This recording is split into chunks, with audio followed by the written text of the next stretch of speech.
periods of the story that like where these descendant characters are adults. So we had to really kind of focus on the latter part of it because we didn't really want to show, you know, these characters growing up the entire time. Although we show them in younger versions. But so for the most part, the way it affected us, it kind of pushed it, you know, towards the latter part of it, where we see some of these characters, Kano and Raiden and Sub-Zero, all in their kind of older forms.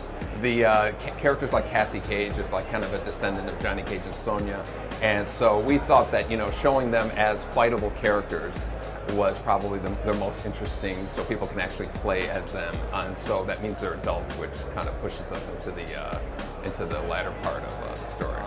I think one of the most interesting thing about these descendant characters is seeing them interact with their, you know, elder relatives, and so, you know, there's cousins and sons and daughters and all that stuff that we're going to be introducing, but, you know, to me the most interesting thing is seeing them interact with the characters that everybody knows. We haven't determined the final DLC characters in the game. Rain was a DLC character in MK9, so the only thing I would say to that is his chances would be less likely, and because we want to do as much new stuff as possible in Mortal Kombat X.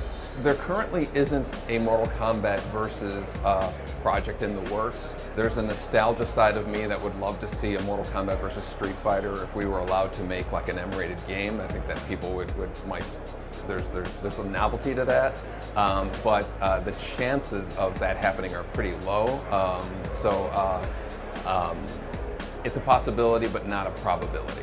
In my opinion, the fact that we've been very aggressive with not being afraid to change things up. You know, we've you know, if you play Mortal Kombat 1, it plays nothing like, you know, Mortal Kombat Deception, which plays nothing like Mortal Kombat 9, and Mortal Kombat X with its variations has, you know, something that hasn't been done before in any other Mortal Kombat game. So we're not afraid to just add new things, really mix things up so the experience is different with every game. Unfortunately, you know, some other fighting franchises have had repeated the same thing but with a prettier skin, and they've just kind of faded off into like obscurity, and that's something that we've really tried not to do, is to just put the same game. Like Mortal Kombat X isn't MK9 with prettier graphics, it's a whole new kind of fighting system.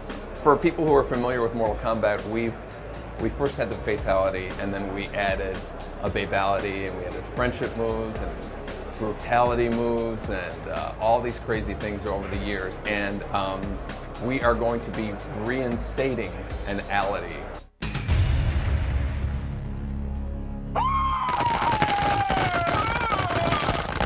From a previous game into Mortal Kombat X, and I can't wait to be able to talk about it, but at the moment I can't. Currently we've only announced that it's coming out in 2015. I'm sure within the next few weeks we're gonna give an actual release date, you know, month and day, but it's coming out for the PlayStation 4, PlayStation 3, Xbox One, Xbox 360, and PC.